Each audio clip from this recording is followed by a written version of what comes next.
Hi, my name's Matt and I'm putting a Ferrari engine in a Volvo. So this week I am working on the engine mounts.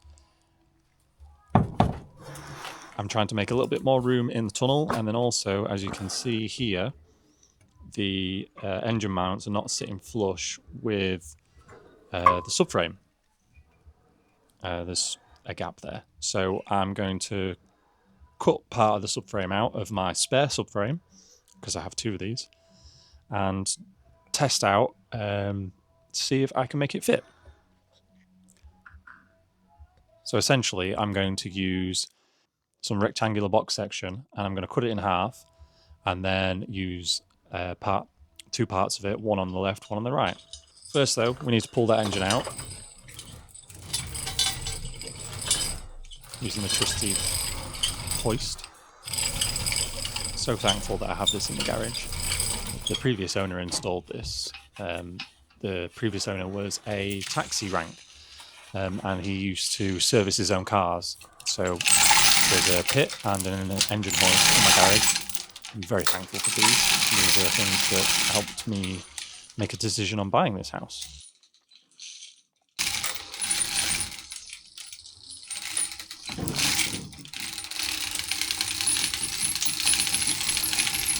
With the engine out and swinging precariously in my garage, I now have a go at these subframes. So as you can see, I've got half of the rectangular box section, and I'm just marking out where it needs to go.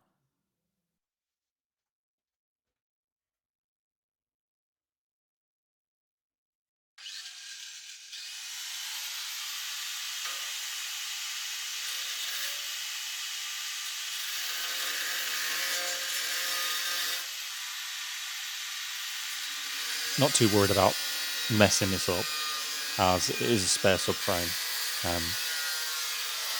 I'm going to pull the one out that's currently in the car, and that will be my good subframe, shall we call it. This first one can be a test, a pattern.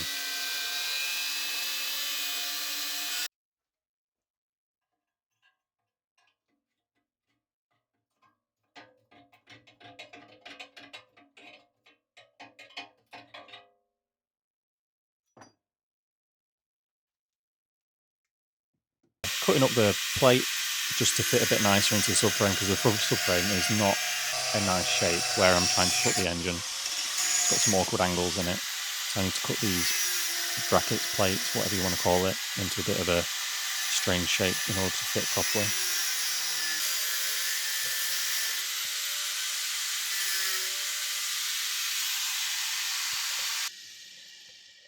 Recently got a TIG welder from my dad. I've never actually TIG welded in my life. I've done MIG, stick welding, but I've never TIGged in my life.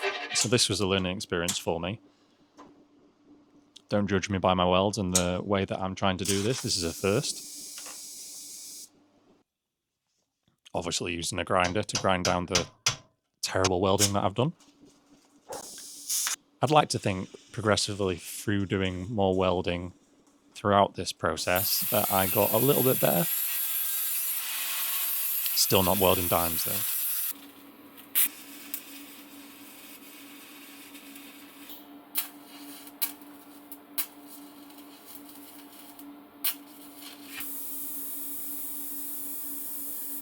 So we've progressed over to the other side now, and we're just going to mark this, cut this, and weld in the plate.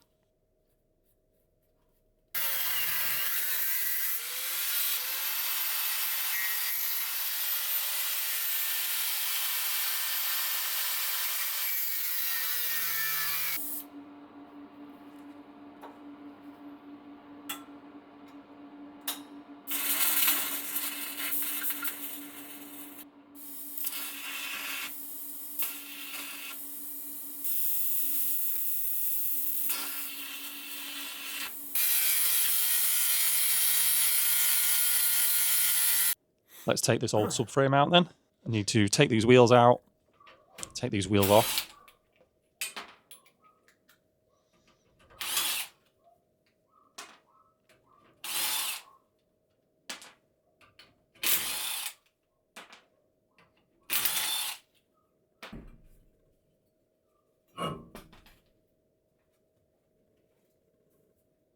and detach the coilovers from the strut towers.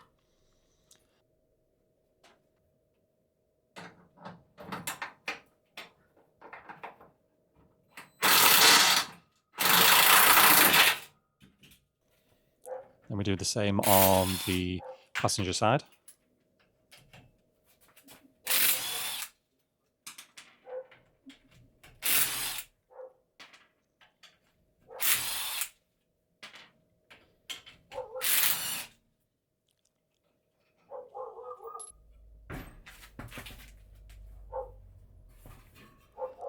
I doubt I'll be putting those old coilovers back on. I think I'll be upgrading them when they go back on to probably some BCs.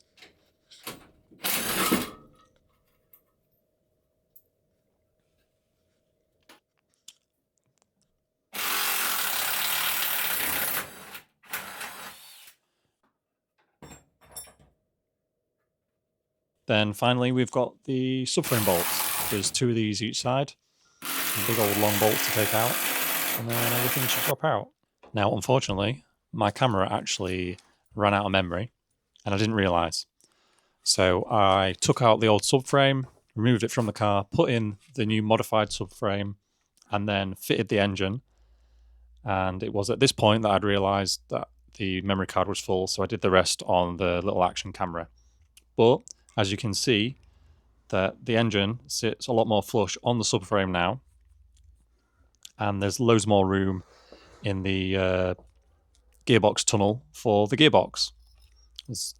I think this is probably the final resting place of the engine. I've just got to think whether I want to hard mount the engine to the subframe or whether I want to include some sort of engine mount with a little bit of flexibility in there. I haven't decided on that part yet. I think next week I'm going to try and look at maybe finalising the subframe, looking at how I'm going to mount it to the chassis, either hard mount or with some bushes of some sort.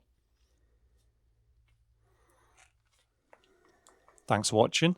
My name's Matt, and I'm trying to put a Ferrari engine in a Volvo.